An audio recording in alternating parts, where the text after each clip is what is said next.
Okay. Okay. So this is the document that I shared with you. It is open right here in front of you. It is by the Ethiopian health के साथ related कोई agency है who wanted to teach biostats to their workers. Most of them, I mean, they were healthcare workers, and it's really really I like this document because it's really simplified. ठीक है? Okay. Then let me just go. Chapter 1, Introduction to Statistics, and then they have given objectives of each section. So in section may they're just basically defining stats and biostats for you, and then they are telling you the limitations of stats, and then they are telling you what is, to identify the different types of data. The only thing that is really important here is to identify the different types of data and how to classify variables. Okay. Statistical data is refers to numerical description of things, two, three, two women, five children, or this kind of a thing. फिर gender है, इतने males हैं, इतने females हैं. We already know that. And then there are, they are telling you about characteristics of statistical data. So what makes statistical data unique? In order that numerical description, they must possess the following characteristics. They must be in aggregates. That means that they are a number of facts. There's not just one number that means that it is a data. Data is an aggregate of numbers. It's not a single, just a ek value nahi hai. There are different, many values. Then they must be they must be giving you an information that you're looking for. So the aggregate of facts that you are looking at, जो आपके variables हैं research में, they must be pointing to a certain phenomenon. The research data is something that proves or disproves certain phenomena. And those are your research questions and your research phenomena. They must have been collected in a systematic manner. That is very clear. No. If there's a question, you can type it. Otherwise, I'm going to just mute everybody. Thank you. So, they must have been collected in a systematic manner. So they're not random numbers. They're just not random observations. They're collected in a systematic manner. Okay. And they have to have objectives, just like any research. They're very simple facts about data. ठीक है अच्छा ये जो last this paragraph also included are the techniques for tabular and graphical presentation. In your internship, if you learn how to make tables and how to present your data in graphs, I think our objective is met. This is a big thing that you will have learned, and I hope that many of you already know how to do it. Organization, presentation, and summarization of data is labeled as descriptive statistics. See how we say almost all the studies, all the proposals that we have made in this internship, we call them descriptive studies. We are describing phenomena. There are interventional studies in which we intervene. We do something to the study group, and then we study, and then we find out, what difference did that make. Those are interventional studies. So for our purposes, majority of the studies that we are doing are descriptive. We are describing a phenomenon. Okay. Okay, ji. Then there are statistical methods. And the entire booklet is about statistical methods, so we don't need to define it right here. When the different statistical methods are applied in biologic, medical, and public health data, they constitute the discipline of biostatistics. So if we are applying it to the data of living things, which is biology, they are called biostatistics. Okay. Now, why do we study? Only this one point is important. I'm going to just go over this point. Public health and medicine are becoming increasingly quantitative. Everybody is asking, if I'm giving somebody a drug, they will ask me, what are my chances, doctor? How will this drug improve my health? How will this thing, how will this help me? How much effect does this have on my disease outcome? So it is becoming increasingly quantitative. A technology, and as technology progresses, the physician encounters more and more quantitative rather than descriptive information. Okay, the patient is not interested, or even the health associates are not interested in saying this is how I describe your cancer. They're more interested in saying this is the chance that your cancer is going to give you. This is your life expectancy in years, in months. This is your quality of life going to be like. This is, if you take this drug, it will help this much percentage. It will increase the odds of your survival this much. If you do this thing, the relative risk of you dying in this many years is this much. So everything is numbers. Even if one concerns only with the result of other people manipulation, it is important to achieve some understanding. So when you're reading other people's data, it is extremely important that you know what the data actually means, how it was collected, how genuine is it. I read an international level paper in front of you by some of the leading people in pediatrics in Pakistan. And you saw, all of you are witness, what a bunch of hogwash it was. It had no real facts, it had no real bearing on the health of women or children. It was just a well written English something which got published in one of the topmost journals in the world, because unfortunately we don't have genuine data from this region. Okay. uh, and then let's just go through the limitations of statistics. Deals with those that are capable of being quantitatively measured. So for our purpose, statistics is dealing with quantities. Where there is a question of quality, statistics does fall short. They are only an approximation and not mathematically correct. वो जो आप बार बार पूछ रहे थे ना, वो एक maximum likelihood ratio और इस तरह की चीजें वो इससे clearly define होती हैं. They're not mathematically correct, but they give you uh, an estimation, an approximation. Any aspect of individual that is measured and any value like blood pressure, age, gender is called a variable. ये आपके quantitative variables and these are quantities, these are numbers. Okay, qualitative variable जो है ना, that is different. और यहाँ पे ही वो आप सीख लें. इन्होंने बहुत अच्छी examples दी हैं, like stages of breast cancer. अब इसमें आप क्वांटिटी नहीं डाल सकते कि इतने सेल्स हैं तो वो 1 है और इतने सेल्स हैं तो वो 2 है, ऐसा नहीं है. This is qualitative. It depends on the quality of that disease or degrees of pain, like minimal, moderate, severe. Just like we apply the Likert scale, strongly agree, somewhat agree, then agree, and then somewhat agree, then disagree, and strongly disagree. So the scale of 5 that we apply on most questions where we cannot apply exact quantities is an example of a qualitative variable. The patient satisfaction study, I don't know how many of you have seen it, is an entirely qualitative variable measurement. And that is an example of qualitative. Quantitative, I don't need to go into detail. Weight, height, blood pressure, age, blah, blah, blah, blah. Okay.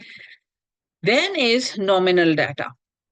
These terms I want you to internalize. Data that represents categories or names. There is no order in the categories of nominal data. There's no order per se. Big, small, smaller, smallest. No. It's just categories and then it is given in numbers. The simplest data consists of unordered dichotomous either or type of observation. Either the patient live or the patient die. So number of patient alive, number of patient dead. This is an example of a nominal data. Then see dead, alive, propranolol treated patient and control patient who were never treated with propranolol.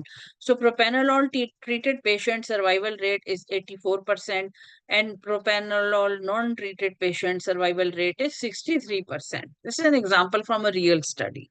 Okay. And then there was a clinical trial of the drug propranolol in the treatment of myocardial infarction, and then they have explained everything. कि ये dead alive हैं और ये treated not treated हैं, and then look at the survival rates. Okay. I hope there are no questions so far. We are in page 20, and I hope to cover a lot more in this session. Um, with nominal scale data, the obvious and intuitive descriptive summary is the proportion or percentages. So with nominal data, as you can imagine, in the end, you will get either a proportion, 1/3 of the patient, half of the patient, 1/10 of the patient, or a percentage. 50% of the patient, like you got here in the propanolol study, 84% and 63%. That is clear, I hope. That is pretty clear to us. This is nominal data. Nominal data, yaad rakhein, okay? Some other examples. These, the ones that I showed you is from an actual trial. Then are like eye color. So eye is either brown or black or green or blue. Then religion, either Christian or Muslim.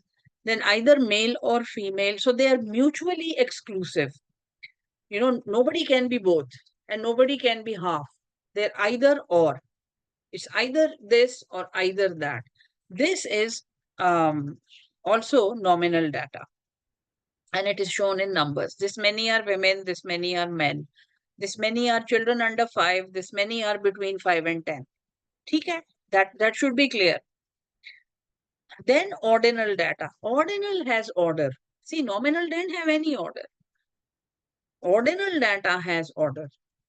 They have order among the response classification. The categories are according to ascending or descending order. Like I already told you, strongly agree, agree, no opinion, disagree, strongly disagree. This is the famous Likert scale that we use in so many things, and that has been used in pain scales and quality of life studies and patient satisfaction studies. So this is ordinal. All these categories are not mutually exclusive. Can you tell me why? See, whoever is strongly agreeing is also agreeing. They are agreeing and then they are strongly agreeing. Or whoever is strongly disagreeing is also disagreeing. So they're first disagreeing and then they are strongly disagreeing. This is an order. This is a sequence. Like good, better, best, bestest, excellent. Like when we evaluate you, we say this, the kid was very good in clinical rotation. He was okay. He was satisfactory. He was unsatisfactory. He failed the rotation. See what I mean? So this is an example of ordinal data. Then is interval data. So far, are there any questions? I'm going to stop for a minute. I want you to ask me. Otherwise, I will ask you.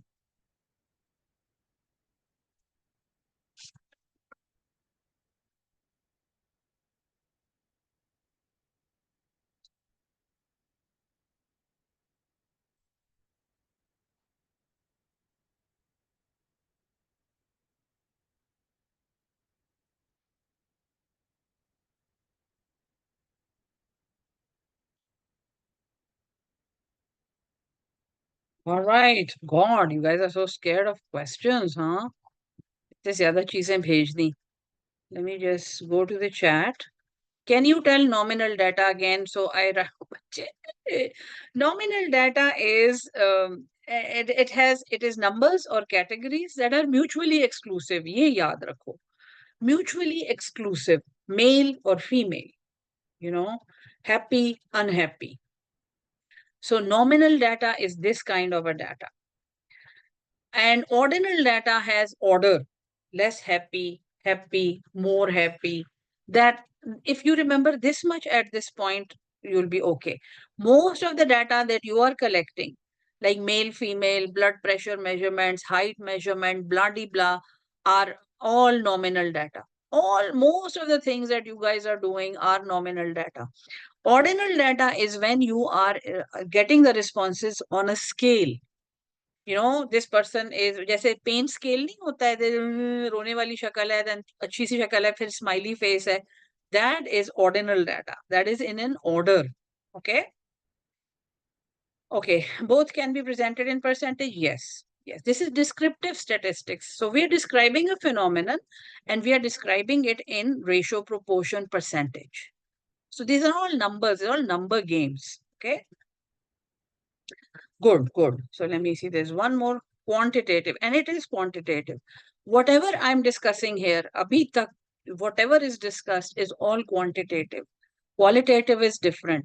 If I say something about qualitative, I will tell you, I will specifically tell you that this is qualitative. This internship is not about qualitative work. Okay, and then ratio. So we all know what is a ratio. I don't need to go into ratio, but rehne do, dafa karo. Numerical discrete. Numerical discrete data occur when observation are integers. Iska matlab hai they are numbers. They're discrete numbers. Okay? It's not like 1/3 of the population was doing this and 2/3 of the population was doing like this, while 1/3 and 2/3 can overlap. Discrete is discrete. They're separate numbers. Okay? And then the number of heartbeats within a specific time period, mother history, number of births and pregnancies. Is tarah ki examples are all numerical discrete. Okay. Then there is numerical continuous. And don't confuse yourself. It is a numerical continuous scale. Okay. For example, numerical continuous scale, for example, serum cholesterol, height, like, somebody is 5'3", then somebody is 5'4", 5'5", 5'6", 5'7.5", 5'8", 5'8.3". So it's a continuous scale. You have the shortest person here and the tallest person at the other end, and the values in between are all continuous. Okay? They're not discrete, they're continuous. And then there are exercises. See, on let me just show you your concept page. This is page 11, but this is page 22 in the PDF. Do these exercises, please. I'm sure abhi tak nobody has done these exercises. I can tell. I know you guys. Okay, so please do these exercises. They will really help you. Okay. Then is methods of data collection. And I'll just go very superficially over this because we know here observation, face to face, postal or mail method, using available information. Focus group discussion is a very special kind of data collection that I may go into detail later. You don't need to focus on this, that's okay. जो शुरू वाले हैं ना, either you're observing, face to face है, self administered है, postal है, or using available information, for example, medical record. Okay?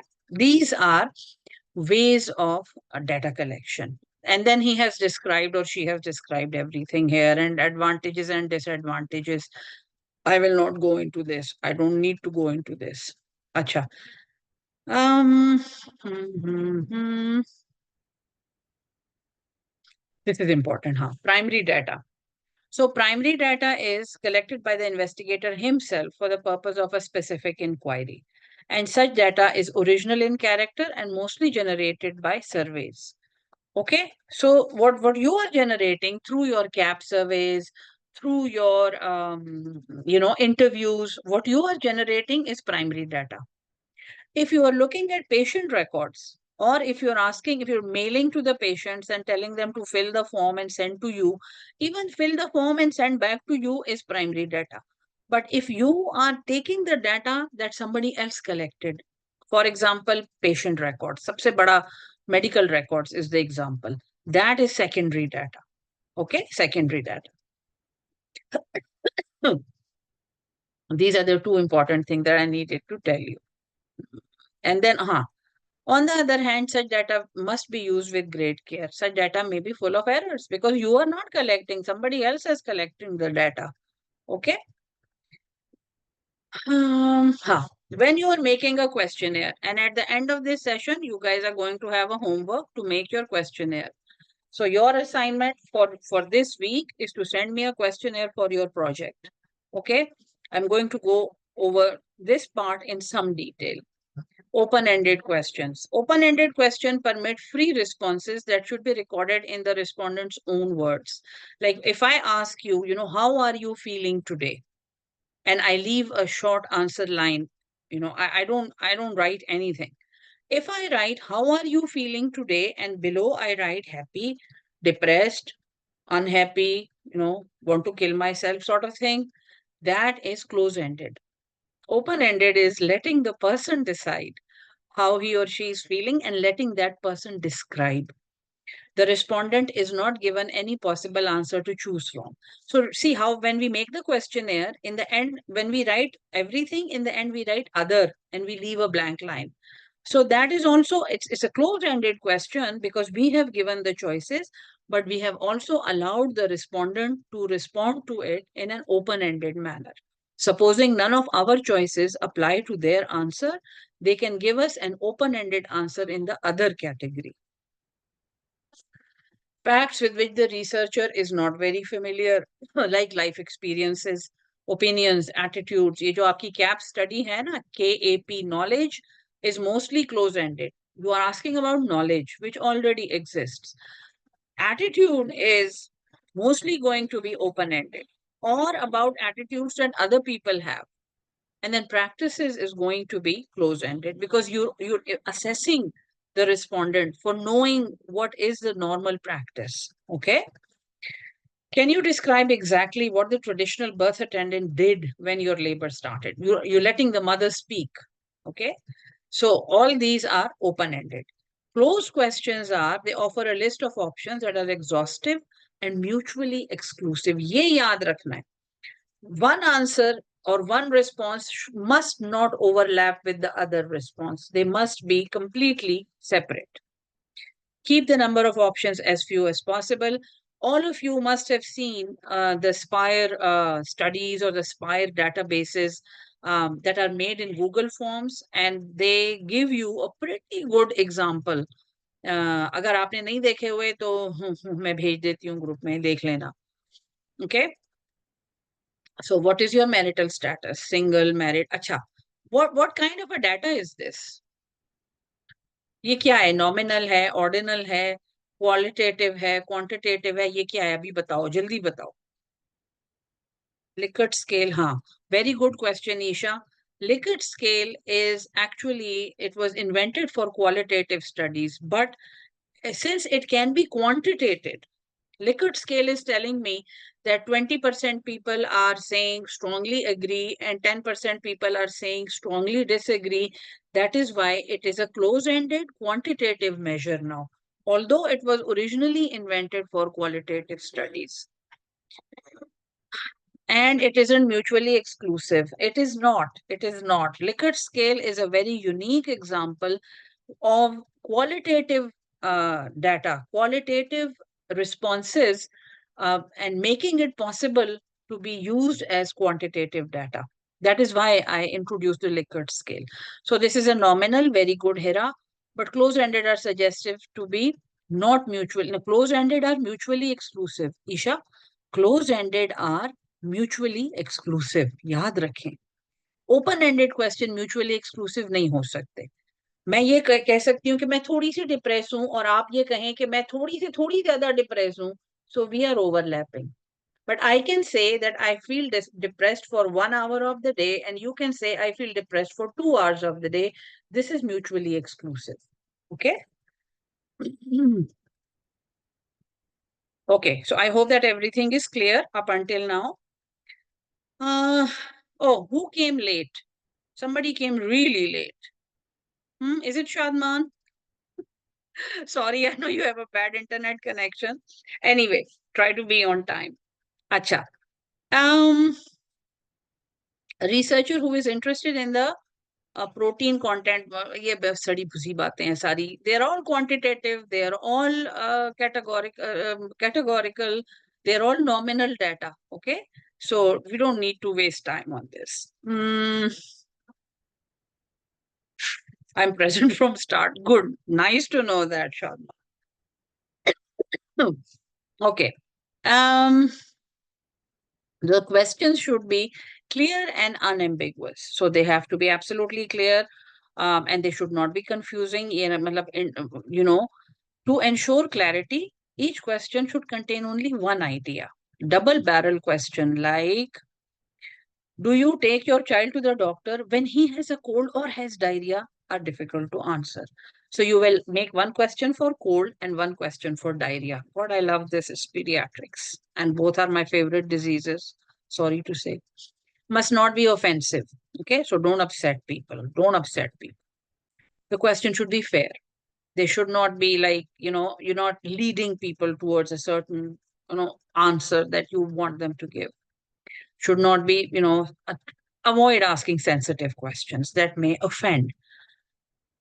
So for example, questions that expose the respondent's ignorance. Like, you don't, I mean, did somebody teach you this? And you're asking a person who's supposed to know something, and they may say, no, nobody taught me this, but at the same time, they may feel offended. So you have to see it, you have to do it very carefully and wisely.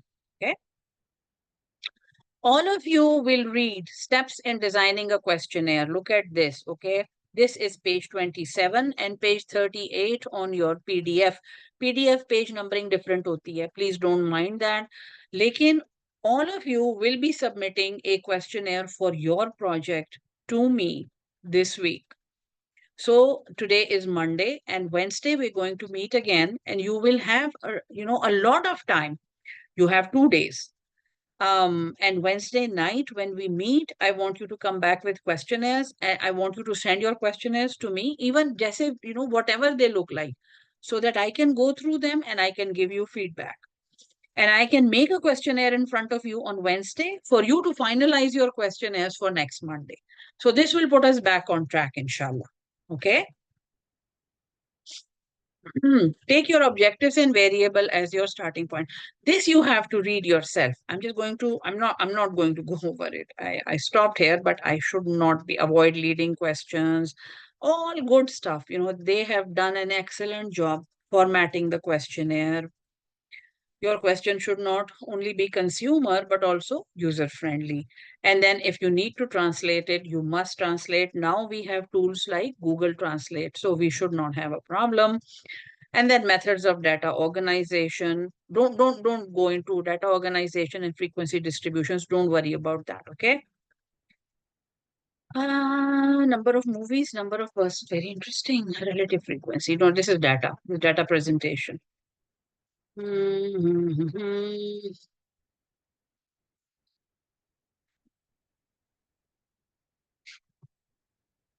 I think that was the last part I was going to cover with you, but I'm going to leave it to you as a reading assignment.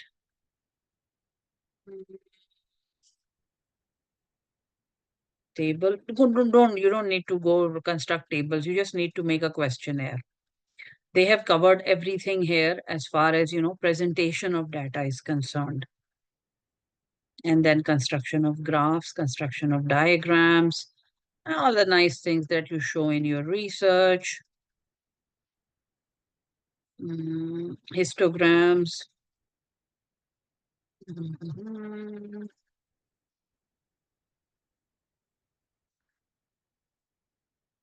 Summarizing data. This, this is the part that we're going to study after you come back with the data. So we're going to stop here as far as the reading assignment is concerned. What if we want to use pre-made? Very good question, Isha. If you want to use a pre-made standardized questionnaire, number one, you should have the reference. Where are you taking the questionnaire from? One.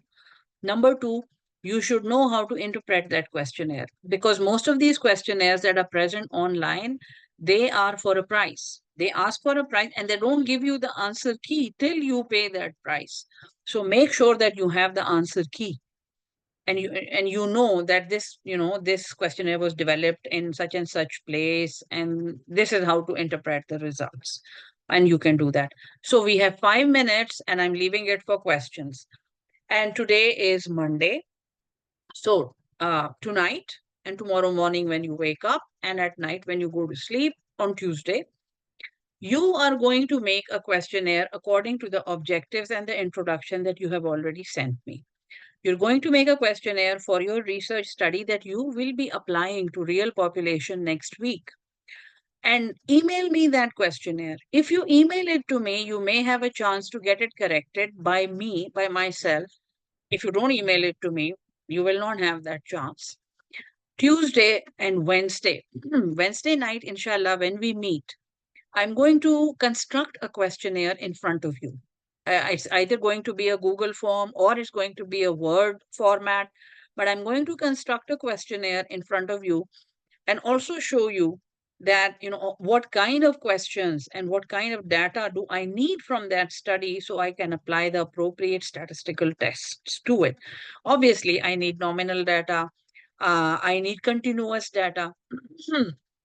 Always best to have continuous. Of course, there are male and female sort of questions where you cannot have continuous data because we are not the LGBTQRSTUVW people, but there are most of the questions in your questionnaire are better, good to have a continuous data sort of response that we get from them so that we can apply the tests of statistical significance easily to that data.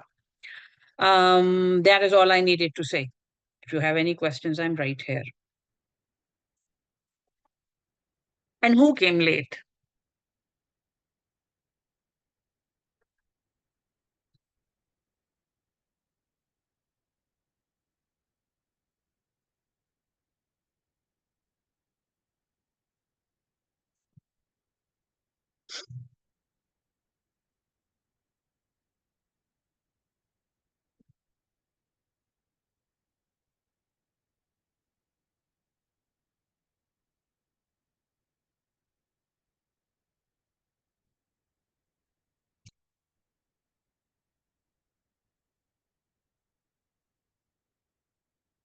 Good.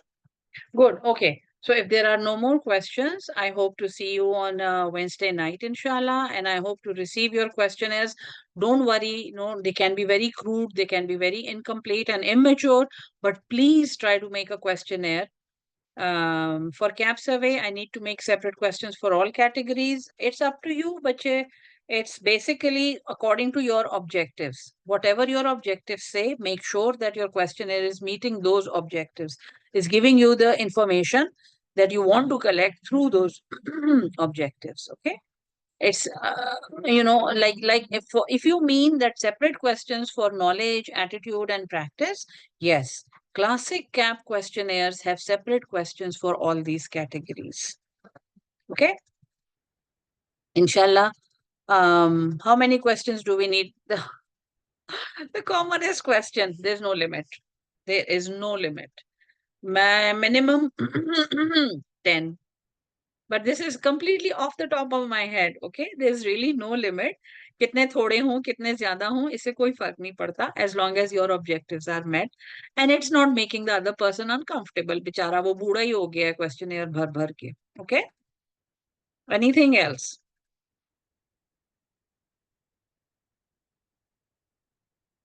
Okay, I'll see you inshallah on Wednesday night. Till then, Allah Hafiz. Assalamu alaikum wa rahmatullahi wa barakatuh.